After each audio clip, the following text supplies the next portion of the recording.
So I'll start with this picture. So this picture is kind of is an accumulation of my life work, which is sending someone to space.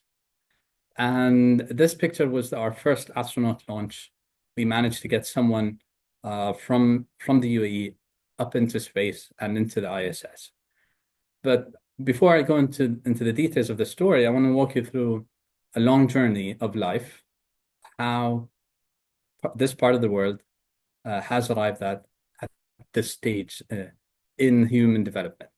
And I want to walk through so many stories or through some pictures. And I'm not going to bore you with a PowerPoint of death or statistics or numbers. It's more of a storytelling session. Hopefully, we try to get them across in an hour or less. But before that, allow me to give you, you can say, my day job or what I do on a day-to-day basis. One of the most, you can say, impactful industries today is telecommunication. And telecommunication is everywhere. And you can see that on your phone or through this session where we're having it through Zoom, for example. But one of the things that this industry has is a lot of, you can say, transactions. And a lot of transactions that could be human transactions. People are interacting one-to-one, either or through one-to-many, just like this Zoom call, for example, or even exchanging data, for example, or information or knowledge through the internet or through emails. But what it does is this you can say network of information and data behind it, of course, is investments. And these investments, of course, generate returns. And to give you a short story, is I'm managing a fund. And this fund is based on people interacting and people talking through telecommunications. And how does this fund come to be? Basically, we're part of the Telecommunication and Digital Government Authority, which takes a 1% revenue fee on any transaction financial in the industry, and then we invest that back into society. So what do we do is, based on the transactions that happen here in the UAE, we take 1% of that. And then what do we do with that? And this is where the story starts. But before I jump into the story, those who may be interested in my background, so I'm an engineer, startup founder, raised capital, and then ultimately at one point in my life joined the investment world based on an invite by my mentor, who was a VP at Motorola in Silicon Valley.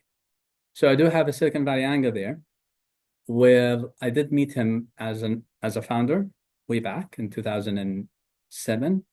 And then one day he popped up and he said, I'm coming to Dubai. I've been appointed as CTO of Dubai Silicon Oasis, which is a technology park. And I'm forming a team. And I would like to be head of investments.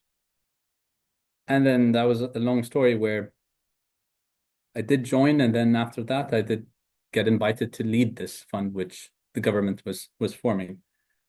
But this was 12 and a half years ago where I took lead on the ICT Fund. Coming back to the story. So what do you do with 1% of funds being, you could say, collected on an annual basis in the UAE from every phone call, from every internet bill, from every transaction that goes on in the telecom sector? So what do you do with it? Well, we build human capital. We teach people to pursue degrees in technology-related degrees. And just to share with you, some of the things we've been doing is most of our students who we send to study locally and abroad are actually females. 65% of them are actually female engineers, which is an indicative, you can say, of interest in the female, you can say, a part of our youth, that they are pro-technology and they are the leading, you can say, demographic when it comes to the tech sector here in the UAE, especially on the UAE citizens. And then what do you do as other than investments in education? We fund R&D, the latest technologies in terms of universities, researchers working here in the UAE. We support them in in their endeavors to find the next best technology, either being it AI, cybersecurity, digital platforms, or the likes of anything under the broad umbrella of ICT. We also support startups. We've been funding startup programs and initiatives across the board. And we've been, you could say, an instrumental proponent of everything related to boot camps, hackathons, and the youth pursuing a tech career here in the UAE. We're also the leading funding agency of the digital, you can say, life of every UAE citizen and resident of the UAE. One of the most, you can say, profound applications is UAE Pass, which is a single sign-on. So just like you would use Google to sign on to a website, we use UAE Pass to either open a bank account or, for example, to log into any website, even being public services or private services such as getting a loan or even signing a contract with your business partner. You would use UAE Pass to more or less vet or verify the transaction and you can say the identity of the person you're dealing with. So this is in every pocket you would see, in every phone you would actually see this, where people actually use UAE Pass and using Face ID to log on to these applications or services. We also do space. So from the 1%, which we collect from everyone in the country, we also send people outside this you can say this blue orb of ours. And I'm going to talk to you about some of the stories and the nuances about what it takes to get people up into the, you could say, ISS or even beyond with some of the stories I'm going to share. But before that, I want to bring your attention to where we are on this planet. So those who may not be familiar, we're of course we're based in the Middle East, and on your right you would actually see the country, which is a federation of different emirates or states. And I want to highlight some of the stories of this small part of the world and how it started and how this, you can say, connects to getting people to space. Before, in the 1990s, for example, you would have a picture of Dubai. This is how it would look like. And then below, you'd see a picture of what everyone recognizes as Dubai, Burj Khalifa, and all the high-rise along the Sheikh Zayed Road, which is the main road which cuts Dubai down the middle. But I wanted to talk about some of the stories about the people who lived there and who are, you can say, our parents and grandparents who are still around. And I want to go deep into some of those stories, the human stories about the people who came from the desert and how they put this together.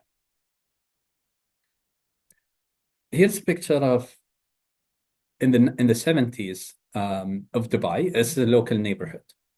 You can see, of course, children running around barefoot, and you can see the very, you can say, humble houses on both sides of the road.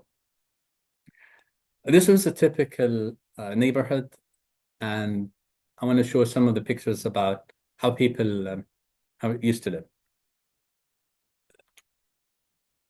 Before that, I just wanted to show or talk about something in this picture, which is you can see on your left and right, there's like these towers.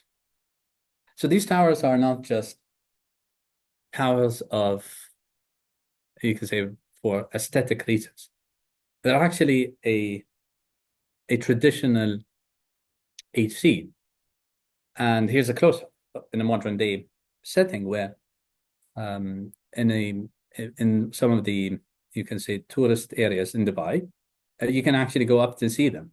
But what this tower is actually a wind tower, where it would collect air droughts from any sides, where you would see or you'd feel the wind going in, and then if you were in the lower rooms, you would actually feel that. So to give you an idea, this is how it works. So even if you had humble, you can say, beginnings, but people were very creative when it comes to how do you make an AC in the desert. So this was one way of doing it. And those who are fortunate enough to have this were well off. People who had the means to have a wind tower were actually very well off. I asked my mother, I'm going to show a picture of her brothers and cousins.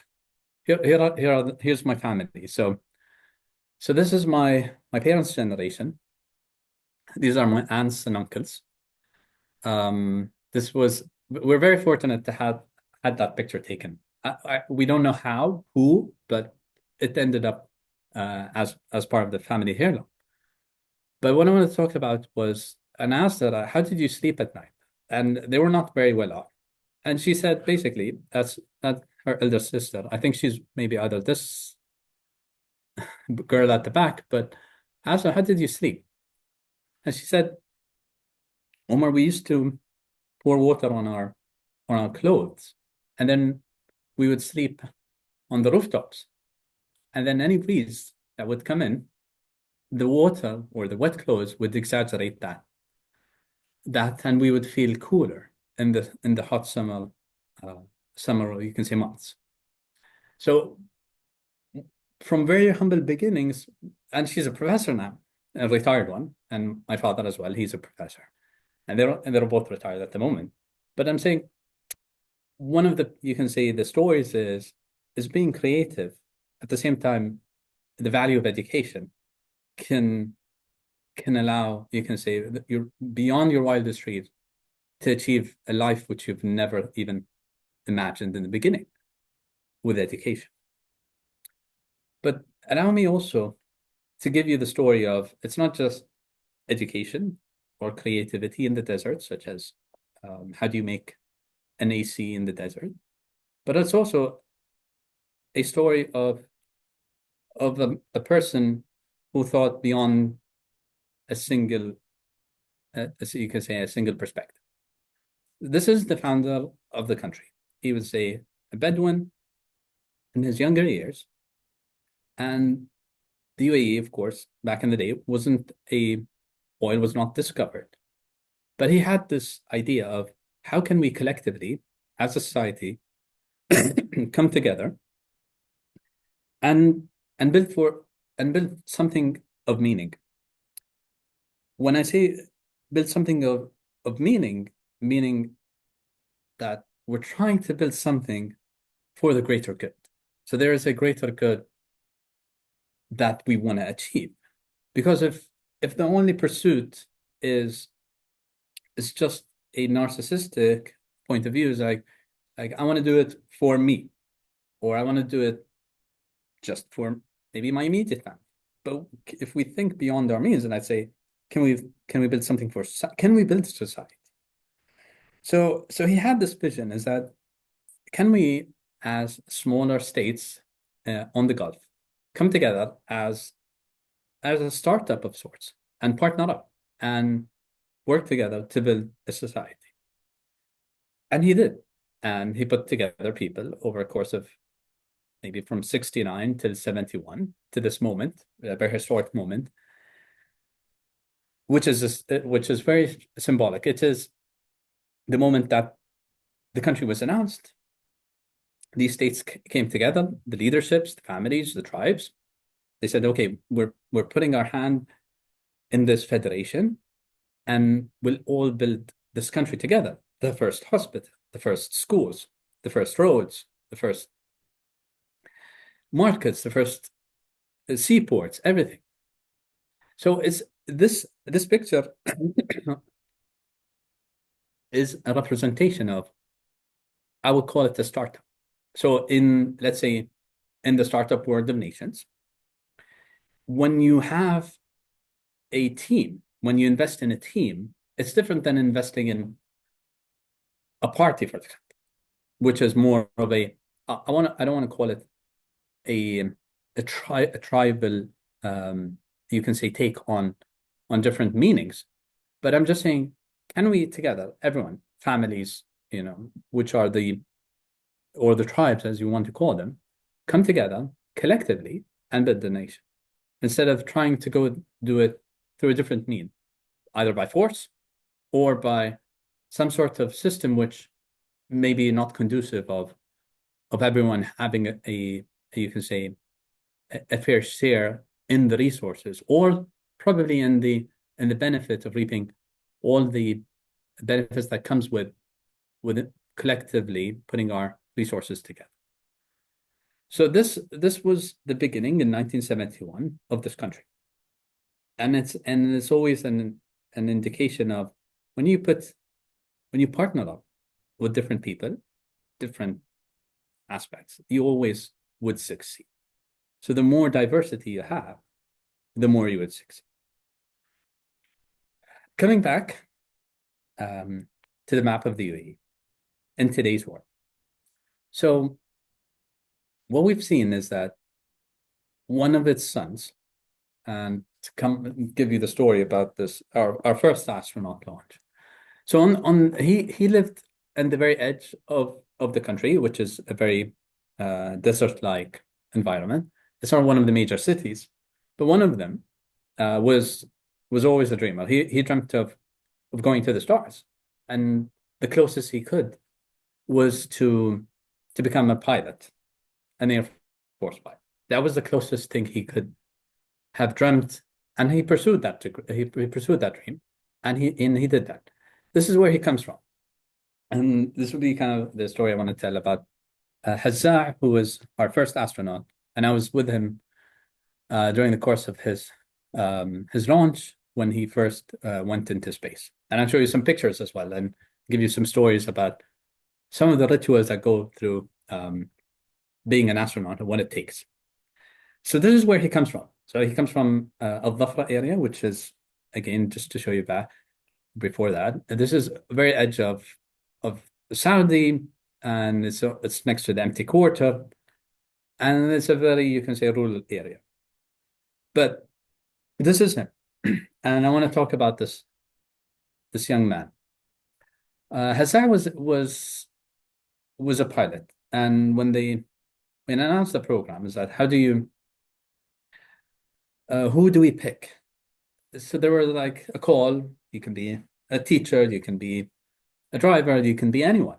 You can apply.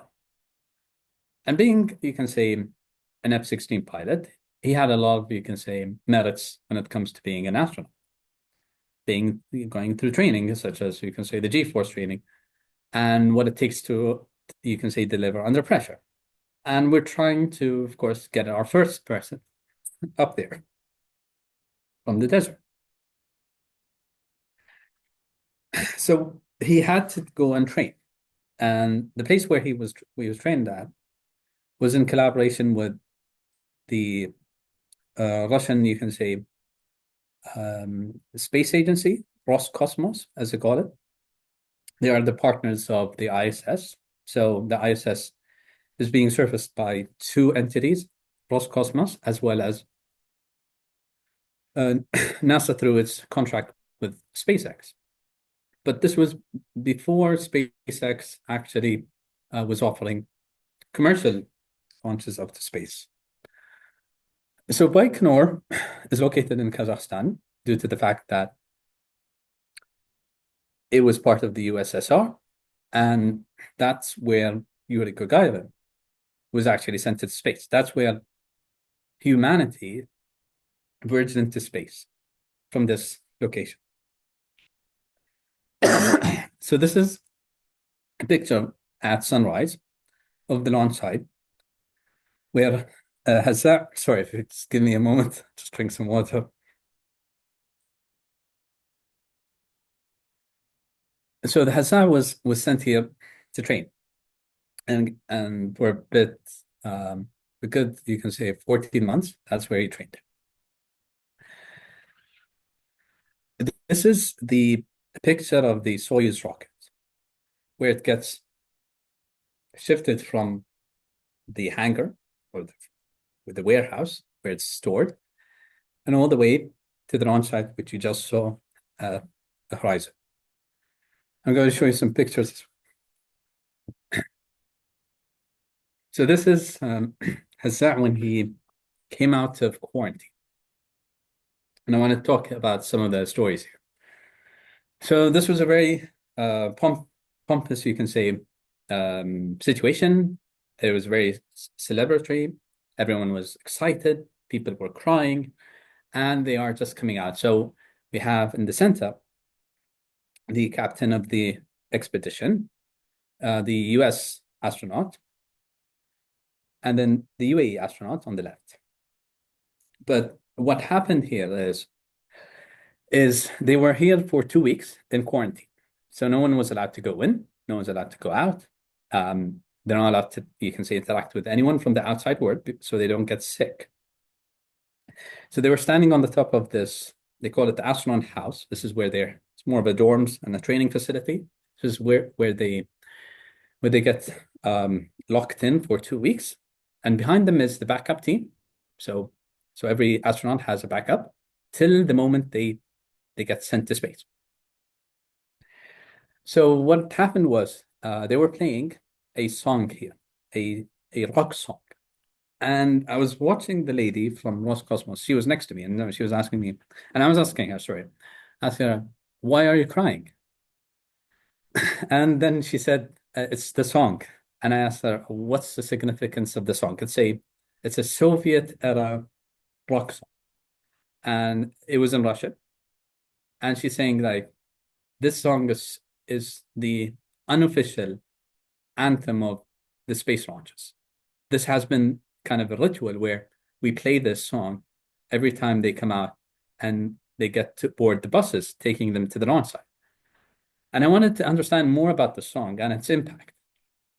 So the song's name is called Grass by the Home, which is the words mean basically they describe the longing of those astronauts that go into space looking through the window of the Soyuz rocket or the Soyuz spacecraft down onto the Earth about their longing to Earth as a mother, because it's their sons that have been, you can say, traversing the frontiers and going beyond their natural home, and they're longing to go down to the grass where their actual homes are. So this was the rock band, and I would highly recommend it. It's such a jaunty song. Grass by a Home, and this is the 80s. It's called Earthlings. It's in Russian. Is the rock band. It was a very famous rock band. In 1983, it came out. The song, and it's available on YouTube. So if you just Grass by the Home, it's very, you can say, a touching song. But what they were describing is this picture, the view from this very small porthole, they call it, of the Soyuz rocket, and the icy edge of that, and they're looking down onto the planet Earth, and they're describing their longingness to go back home. Because once you go up there, it's I can't describe it. And even when you see someone has just gone up into space, it's like, wait a minute, this isn't real. It's like we need to be anchored somehow to the ground, or they need to come back. This unspoken thing.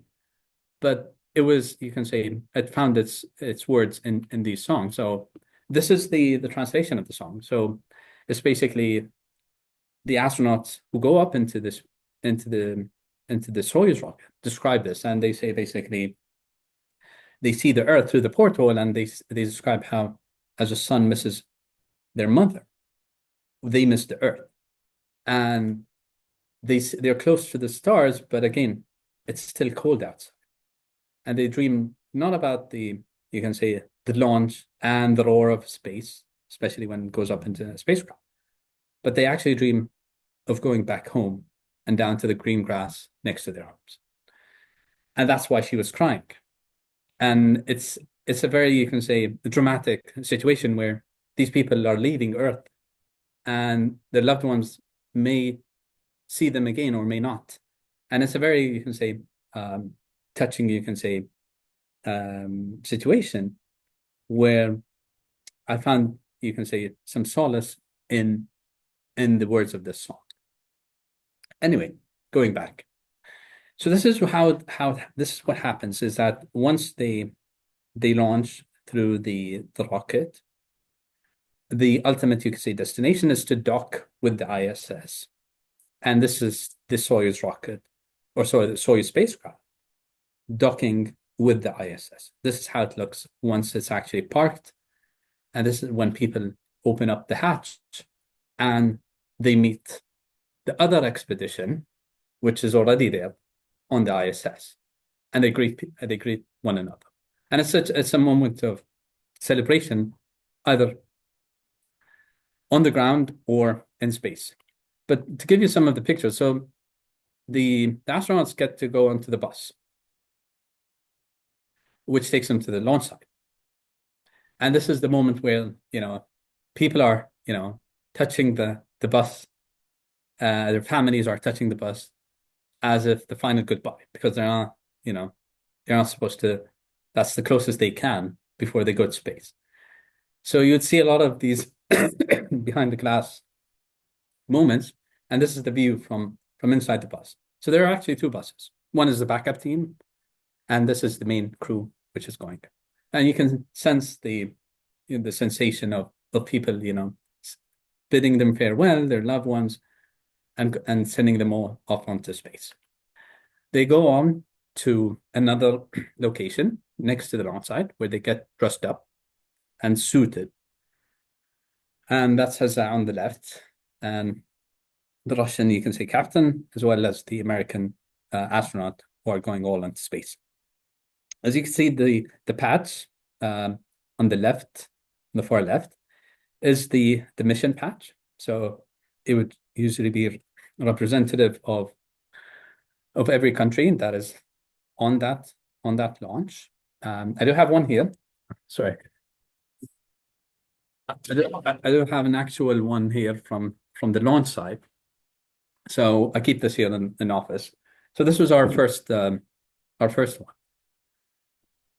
This is the moments which I don't want to say everyone dreads, but this is when they walk. There's a certain ritual where people walk, and then they get the heads of the space agencies to hold them on both sides. So the deputy of each space agency and the CEO of the main space agency would then, push them along up all onto the stairs to the launch site. And this is how it looks inside the Soyuz rocket. So they get, in a very cramped situation. These are the three seats. You want to call them seats if you want. And they can barely see anything except, buttons here on left, but they do have a small spaceport on the far left, which you can see. So this is how it looks. This is what they go through. And they do the checklists, of course, and the paperwork. And then we bid them farewell. These are the final moments where they get on to the stairs and then to the elevator all the way up into the Soyuz, you can say, capsule. And this is what happens next. Is the sound? I wanted to describe it. So the sound is a roar, and if you've heard the line roar, this is 100x. It's a roar. That's as close as I can describe it. It is an actual roar. But then again, it becomes a sun. So I'm showing you a zoom up, but if you do see actual video of the launch, you actually see an orb of light, which if this was in the evening, the launch was in the evening, around sunset. So you actually see an orb of light, which becomes the sun for a moment. And then that just, highlights the whole horizon. And it's as if the sun has just come down to Earth and highlighted everything that was dark for a moment before it goes and disappears into the skyline. And then the question is, what's going on? How do they reach the ISS? So this is what happens. So it takes about 4 hours to get to the ISS. And the idea is, since The Earth, of course, is a circular sphere, and the launch happens, and you can say once you go up, you start to orbit. So what happens is you go around and around and around, but every time you would edge closer up to the level where the ISS is. So they keep going around once, twice, for about 4 hours until they arrive at this level, which is the blue, you can say, dotted line, where the ISS is actually orbiting. And then slowly but surely, they would, edge closer and closer and closer to the docking station. And then once they're at the right speed, at the right level, that's when the docking procedure happens. And that's when you can say the next milestone after the launch is the moment where they arrive at this amazing human feat of engineering. I don't see in all of human history anything as significant as what you see in this picture. To build all of this outside Earth and put it together, and it's rotating at is at such a high speed is beyond any engineer's wildest dream. If the pyramids were significant, I think this is even more of human ingenuity and at the very frontier of human existence. This once it's docked, and again, I did talk about the moment where we were all waiting for the call and the video and talking to him and seeing how he is and how he's feeling. So it is it was that moment, like they're there, they made it, and everyone was celebrating. So this was a very profound, you can say, moment in my life where finally, yes, the accumulation of getting someone to space and being part of that, that was captured by I don't know who, some of the people we had at that moment. So we want to share this picture. So this was his everyone was in their casual clothing. So he wanted to wear the local traditional clothes in space. It's never been done before, but this was the two expeditions. So you actually have two, one is handing over to the next one. So you had two expeditions now, all congregating in the ISS. And you can see behind them, there are some, this is not toothpaste. This is actual food rations that astronauts are using. So there's some, if you can see it, just on this floating table, if you want to call it, where you have some tubes. These are not actually toothpaste, but they're actually food rations from the different countries they have. This was our take on traditional food, UAE food being packed. We had to get this packed and canned and tested. For, of course, these are some of the stories where how do you get food up there, and then you do it in toothpaste or in tubes or in cans like tuna cans, but they have to do some tests on them to make sure that they can actually they don't disintegrate or become bad during the course of that of the mission. So this was putting some dessert. This is our local it's a local dessert for his, you can say, colleagues in space. This is the a place where most photos are taken. The best photos in the ISS are taken from the it has a vantage point where you can actually see. So there are 16 sunrises and sunsets, which the ISS goes through. When he came down, of course, he comes down through a parachute and he would land. This is the actual landing. And then there's this moment where, helicopters are sent to the middle of the desert in Kazakhstan, where the astronauts are picked up. And this was the moment where he was picked up by the head of the Space Center, as well as some of his colleagues. and they took him home.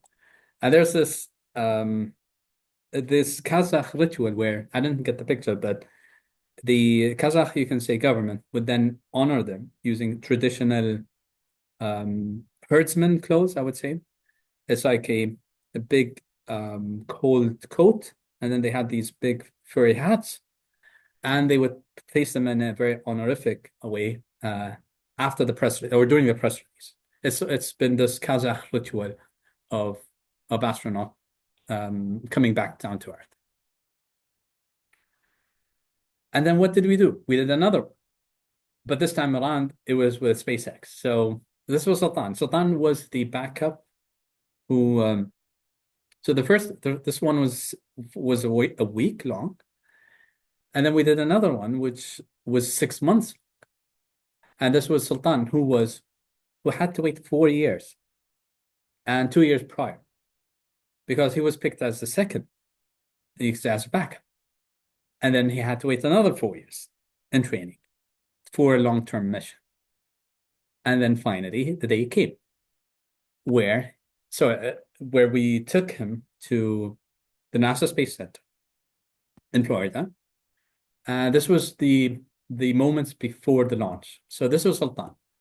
So Sultan was the second, and I'll tell you some stories. So how I can't describe the face of the sort of person not being picked. Okay, you get shortlisted. You're either the main or the backup, but to put it into words is such a disappointment. I don't know how to describe it. So he had to wait. Yeah, and so instead of going up 6 days, he went 6 months, but he had to wait 6 years. But anyway, he finally got there. But for a moment before he went up there. So this was the picture. It was actually scrubbed. So the actual launch was canceled 2 minutes before.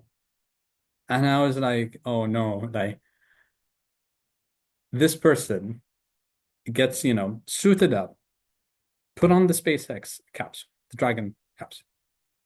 And then 2 minutes in, they say, wait a minute, everyone has to come down again. And we don't know when you're going to go back up again.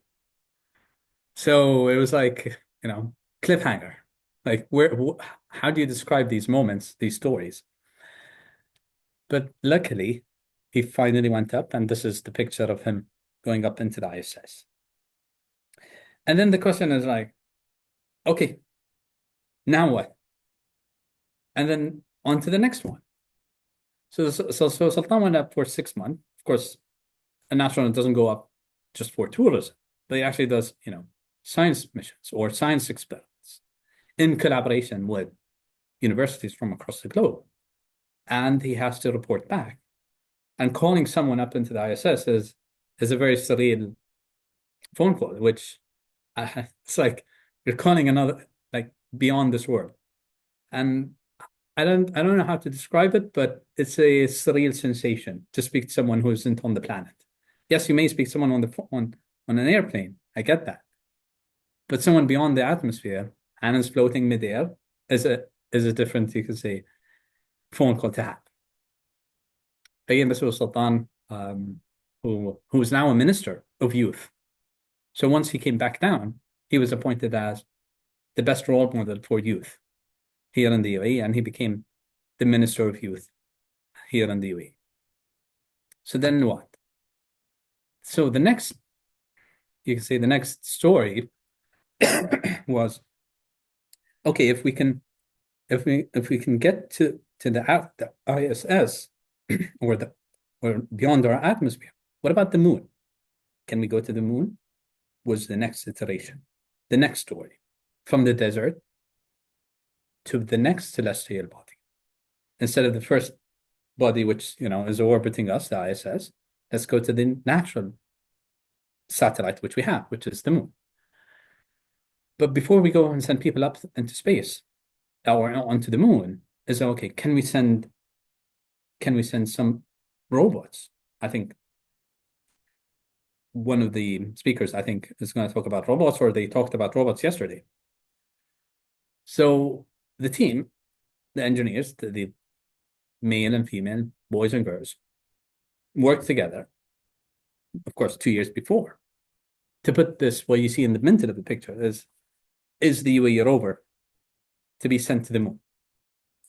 So rover, the idea was, can we send some sort of robotic or robotics onto this moon surface and see if it can explore, and perhaps you can say put some theories out there to rest, such as, is there the American flag up there, or etc. Like some of these wild stories where people, are claiming that this doesn't exist, or this had never happened, or etc. But regardless, the idea was a scientific mission, and this was the rover we wanted to send, and this is it being tested by the team here in the desert. But what happened was we lost this rover. So it was a three-country partnership. So you had SpaceX with the launch vehicle, and then there was a Japanese lander by a private company in Japan. They built the actual lander that would, arrive onto the moon and then open up and then have these robots go out onto the moon surface. But unfortunately, to land on the moon is such a hard feat because it doesn't have an atmosphere. But people have gone to Mars. Yes, Mars has an atmosphere and they can deploy a parachute and it's easy. But the moon doesn't have one. And to put on the brakes, to land safely is a very hard engineering feat. So unfortunately, we lost the rover. So that was it's a failed attempt. But again, the team was also building another one. And they announced, like, okay, maybe not the first time, but the second time around, we'll get there. So the next step is, okay, we get that launched. But wait a minute, isn't the ISS going to be retired? Yes. So what's the alternative? So the alternative is what you see in front of you. This is humanity's next best engineering feat ever in the history of humanity, which is the Gateway. The Gateway is the equivalent of the ISS, but instead of it being orbiting Earth, it's actually orbiting the moon. And that will be the next ISS. And it's actually being built at the moment. And the launch date is 2030. So you mark your calendars for that date. Where this it's called the Gateway. It's part of the Artemis program, which is to go back to the moon again. But the idea is it will be a stepping stone for expeditions to go down onto the moon surface on a continuous basis, where all countries who are part of you can say, the international space collaboration can actually venture out onto the moon. What we're doing is we're part of the international consortium, which is putting together this station. So what we're doing is we're funding the airlock, which is the entrance to the space station or the gateway. And thereon, people would actually disembark down to the moon surface using different landers to and from.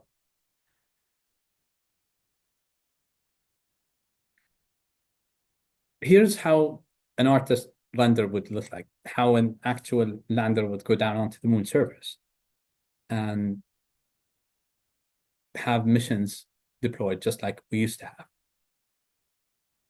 Of course, the purpose of this is part of humanity's endeavor into the cosmos, not just going into the ISS and back, but if we're going to go to Mars one day, and the dream is to go, and plans have been drafted, but not, you can say, I wouldn't say they're public yet, but plans have been drafted. But this would be the testing or the litmus test of humanity to survive. Can they survive long term? Can they grow their own food? Can they, how would their psychological well-being be in longer than 6 month expeditions or missions onto a different celestial body? How would UV rays affect the body? How would the cancer cells affect the body? So these are some of the questions that humanity is seeking by venturing out into space. And with that, this is the picture. I want to stop maybe and ask some questions as I ask some fundamental questions. Okay, there's something I want to always, say that there's something existential about walking in the desert, just being a human being, just walking in the desert. And I find the same, you can say, meaning when human beings go into space. There's something romantic about this. I can't, put my words on it, but it is always an invitation to contemplate about existence, life, the meaning of life, or how do we go? How do we get water from the desert? How do we survive as a race on another, you can say, on another celestial body? How do we venture out into the cosmos? These are questions which you would ask yourself if you actually do meditate and go into the desert, for example. I don't know if you've tried this, but if you do go into the desert alone, there is something profound that the desert invites you to think about. And it's typically around, what does life mean? What am I going through? Where am I headed? Because when you see this vastness of the desert, or in our context, the vastness of space, one always asks himself or herself, what, why, where, what? And I want to also talk about something that, yes, the vastness of space is dark, but also this world sometimes becomes a darker place because of some of the missing light I see lacking in some of the human souls I've been around. So what I want to leave with is the world is a very, very, very dark place. But there are people who always open up the door. Or I always say there are two types of people in this life. Those who are torchbearers in life, who go through life illuminating this you can say existence of ours, either through their work, knowledge, books, arts, engineering, their entrepreneurship, their drive to change society, or those who are not torchbearers. You either have a torch in you that illuminates this very dark world of ours, or you don't. And you actually see this. You will never see the beauty of the stars except on the background of the darkness of space.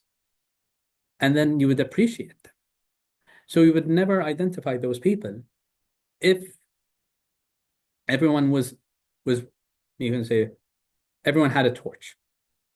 So go on, you can say, illuminate and get your torch lit by other people, just like the Olympic, you can say, torch bearers, where they share their torch to the next one, to the next one. And I think in our context is that we need to inspire one another through this analogy I'm trying to describe, is that lighten your soul initially. Go into the darkness of our own inner cosmos and get a light source. And then take that and also light the torch of the next person next to you.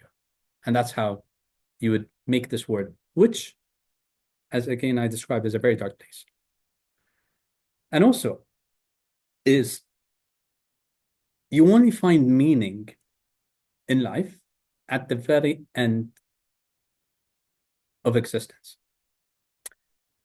This world of ours, we never had an understanding as human beings of how much it means to us, except when we went out and saw it.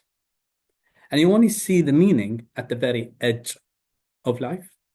And I'm asking, are we living on the edge of space? Are we living on our internal cosmos, on the edge of that darkness, where you're trying to navigate and see and actually see where you're at? Can we go on beyond the Earth? Can we go into another body? Can we go to space? So what I'm trying to say is that be your own astronaut in life. And this picture is an iconic picture of the first untethered spacewalk, where maybe to live just like this person is alive in the vastness of space, where it's death from all around, but he is alive. But the one thing I want to get across is he is untethered.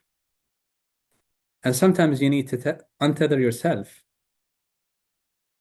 from all the anchors which you have in life, in your personality, in your routines, and then you would be alive.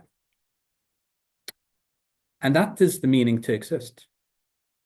This is you in the spectrum of all the cosmos and time and age. That is what it means to live. It's to live at the very edge of existence. But you would go into your own cosmos internally and then light a torch and then live on the very edge. And at the very edge, that's where you find meaning. It's like the edge, the border between chaos and order. That's where you would find meaning. And I'll close with this poem I wrote for you guys. So light your torch, and the darkness ends. Float and tether past the bend. At the edge where truths emerge, your soul will surely surge. And with that, I just leave it to you guys and see if you have any questions or more stories I want to share, let me know.